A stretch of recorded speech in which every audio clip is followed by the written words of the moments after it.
Assalatu wassalamu ala sayyidina Muhammadin wa ala alihi wa ashabihi ajma'in.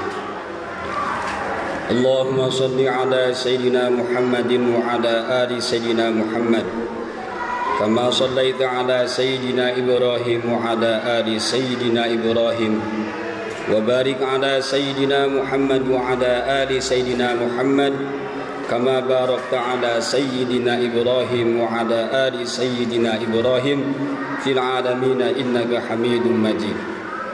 Asyhadu an la ilaha illallah wahdahu la syarika lah wa asyhadu anna Muhammadan abduhu wa rasuluh.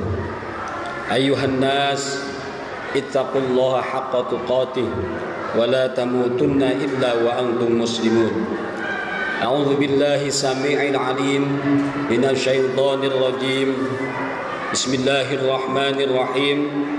Allahul ladzi khalaqa lakum tsumma razaqakum tsumma yumitukum tsumma yuhyikum hal min syurakaikum may yaf'al min dzalika min syai'in subhanahu wa ta'ala amma yusyrikun.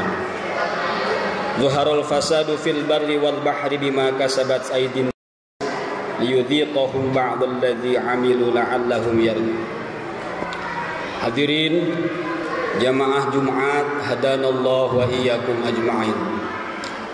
Pertama-tama kita bersyukur kehadirat Allah Subhanahu wa taala.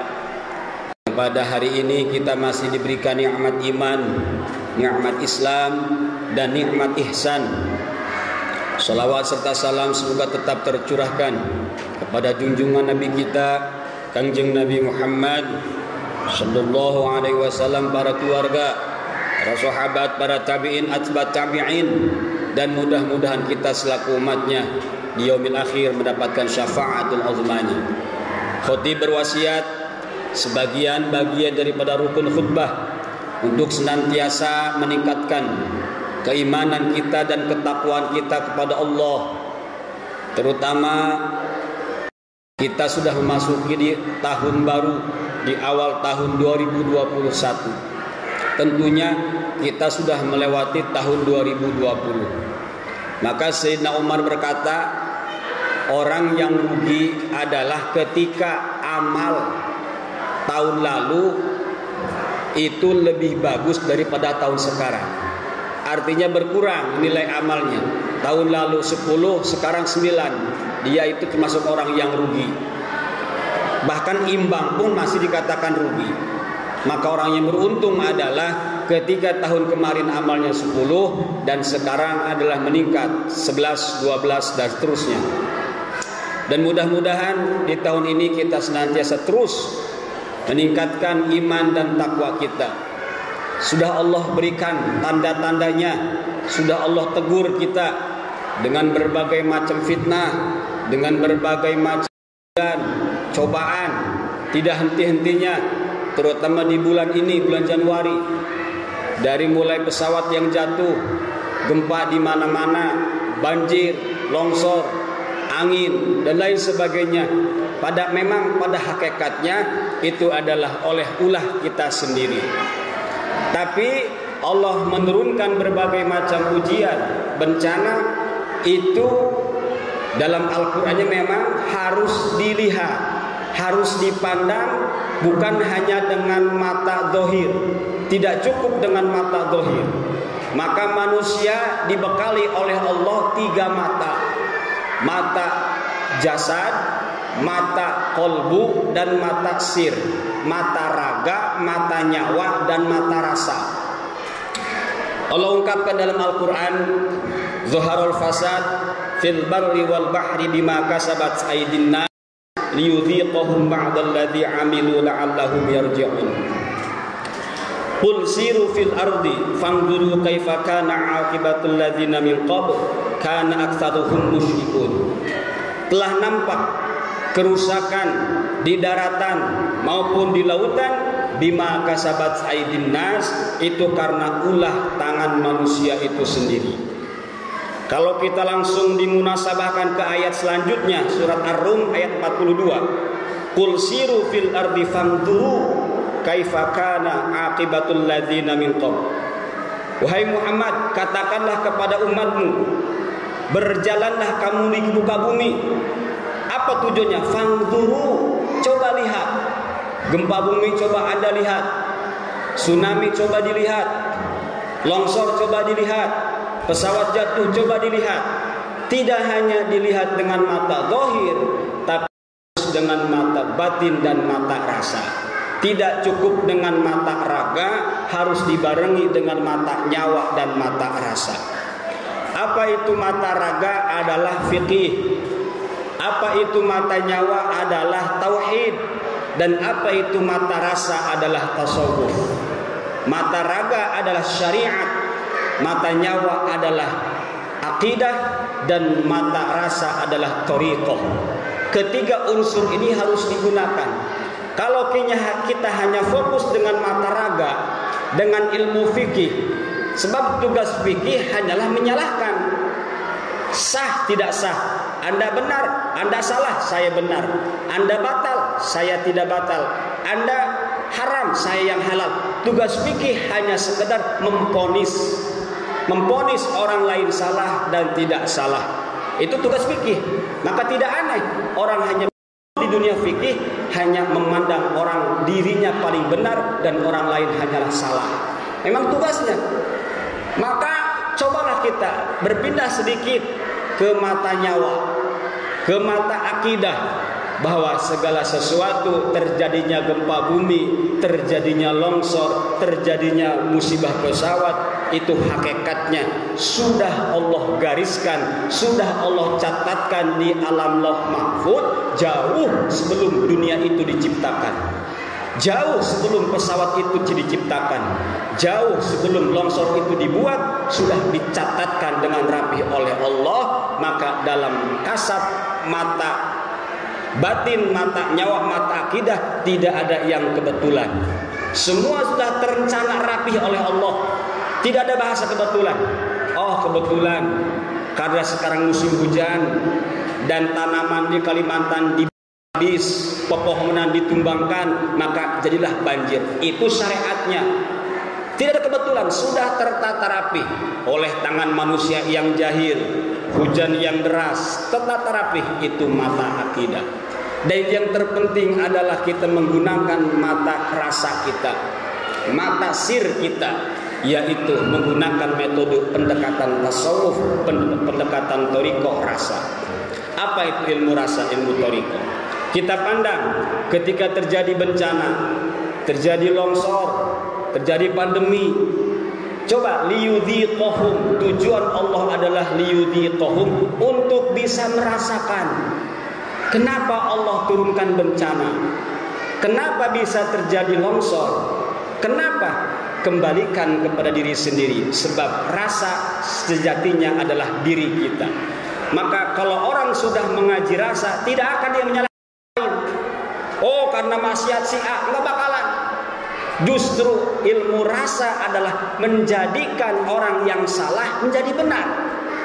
Mendaur ulang tadinya orang itu sampah, bagaimana menjadi soleh. Orang tadi ahli maksiat, bagaimana menjadi ahli ibadah. Itulah tugasnya ahli rasa. Itulah tugasnya para mursyid. Itulah tugasnya para ahli thariqah, ahli tasawuf. Didaur ulang Umar bin Khattab, sebelum kenal Kangjeng Nabi, beliau adalah sampah masyarakat, tukang berzina, tukang membunuh, preman. Begitu ketemu dengan Nabi, diberikanlah ilmu rasa, dibaiat oleh Kangjeng Nabi, didaur ulang oleh Nabi, jadilah Umar bin Khattab seorang ujung tombak umat Islam. Rabi'atul Adawiyah, seorang sufi dari golongan wanita, dulunya adalah pelacur, ahli tukang zina, bertemulah dengan guru rasa, dengan seorang mursyid, dibaiat, diaktifkan mata rasanya, jadilah seorang ahli sufi besar dari golongan wanita. Sunan Kalijaga, dulunya sampah masyarakat, tukang maksiat, tukang maling, pencuri, begal, perampok, tapi ketemu dengan Sunan Bonang, ahli ilmu rasa, diaktifkan mata rasanya, dibaiat ruhnya, jadilah didaur ulang menjadi seorang wali Allah terkenal dengan nama Sunan Kalijaga. Itulah tugas ilmu rasa. Maka ketika kita berpindah dari mata raga ke mata nyawa, ke mata rasa, tentu kita sendiri akan tahu diri. Terjadinya kemaksiatan, terjadinya bencana, ulah saya sendiri. Karena orang lain maksiat, kenapa saya tidak bisa maksiatnya? Kenapa saya tidak pernah bangun malam berdoa Allahumma ighfir lil mu'minina wal mu'minat? Kenapa saya hanya fokus berdoa Allahumma ya ghaniyyu, ya Allah berikanlah saya kaya, ya Allah berikanlah saya kesembuhan. Hanya saya tidak pernah, ya Allah lindungilah kami, ampunilah bangsa kami, selamatkanlah kampung kami dari berbagai bencana sehingga murka-Mu turun. Itulah maka terjadi bencana ini adalah liyudhiqahum ba'dalladzi amilu la'allahum yarji'un, supaya kita bisa merasakan apa yang di sekitar kita. Sebab ada satu maksiat, ada satu satu maksiat, satu kedurhakaan yang tidak hanya cukup dihentikan dengan cara demo, tidak cukup dengan cara kita teriak-teriak, tidak cukup dengan cara rajaban, maulid, tidak cukup. Ada kemaksiatan yang memang bisa dihentikan dengan kekuatan qalbu antar sesama orang yang beriman, dengan cara doa, dengan cara zikir. Dulu ada seorang mursyid ahli sufi besar, satu kil mengatakan namanya adalah Syekh Ma'ruf Al-Karhi, satu kil mengatakan Abu Yazid Al-Bustami. Dia tiap hari tugasnya hanya membeli minuman, menyewa jablay setiap harinya, sehingga istrinya khawatir. Wahai suamiku, bila engkau terus-terusan membeli khamr, menyewa pelacur, engkau nanti ketika mati mayatnya tidak ada yang mau menyolatkan, tidak ada yang mau mengurusi. Kata Syekh tadi, biarkan nanti raja yang akan mengurus jenazahku. Betul, ketika satu malam Syekh tadi wafat, meninggal, tergeletak di pinggir jalan. Kebetulan khalifah lewat, diambil mayatnya oleh khalifah. Bertanya kepada masyarakat, kenapa tidak ada yang mau mengurus jenazah ini? Masyarakat berkata, karena dia semasa hidup tukang memborong khamr dan suka menyewa pelacur. Diantarkanlah ke istrinya, ditanya istrinya oleh khalifah tadi, wahai istrinya yang tadi wafat, kenapa amalnya sehingga orang tidak mau menyolatkan? Dulu sering saya nasihatin, wahai khalifah, bahwa engkau jangan suka menyewa pelacur dan membeli khamr. Untuk apa dia membeli khamr? Setiap hari dia beli khamr, bawa ke rumah, nyampe rumah ditumpahkan di WC, dibuang semua khamrnya di WC. Setelah beli khamr, orang ahli tasawuf berkata, alhamdulillah, aku lega, sekarang aku sudah mencegah maksiatnya para pemuda-pemuda Islam dengan aku memborong semua khamr di toko-toko. Besoknya lagi dia borong, dia sewa pelacur, pulang ke rumah, berkata kepada istrinya, wahai istriku, aku lega tidur malam ini, sebab malam ini aku sudah sewa semua pelacur, setidaknya malam ini mereka tidak ada yang maksiat kepada Allah. Setelah itu si raja tadi menangis. Kok bisa orang seperti itu rela berkorban demi kepentingan umat? Maka dikatakan bahwa dia adalah seorang mursyid yang menutupi kemursidannya dengan cara menampakkan kemaksiatan kepada orang lain, padahal hakikatnya untuk kepentingan. Maka itulah yang namanya ilmu rasa, ilmu diri. Tidak pernah memvonis orang lain, tapi bagaimana diri sendiri dibaikan, disolehkan, nanti akan memberikan dampak positif kepada orang-orang di sekitarnya. Maka orang ahli tasawuf lebih senang di gunung, lebih senang di tengah hutan, bukan karena mereka anti masyarakat, bukan karena anti sosial, tetapi khawatir datangnya mereka di tengah-tengah itu memberikan dampak negatif, takut terbawa negatifnya. Ya syukur-syukur bisa membawakan dampak positif. Hadirnya si A ke komplek itu bisa membawa positif, itu diharapkan. Daripada khawatir membawa dampak negatif, maka mereka uzlah, mereka khalwat di Gunung Karang, khalwat di Gunung Pelosari untuk memberikan dampak positif dari jarak jauh. Mudah-mudahan para bencana, musibah, longsor, segala macamnya yang Allah turunkan memang hakikatnya adalah sudah Allah tentukan sejak zaman azali. Syariatnya adalah karena ulah kita sendiri, tapi rasanya adalah supaya la'allahum yarji'un, supaya kita kembali kepada Allah, supaya kita semua sadar dengan dosa sendiri, supaya kita fokus dengan membenahi diri sendiri, supaya kita sadar bahwa alam dunia ini tidak akan lama lagi. Hanya itu khutbah singkat yang dapat khotib sampaikan, mudah-mudahan ada manfaatnya, khususnya untuk khotib sendiri dan umumnya untuk jamaah Jumat sekalian.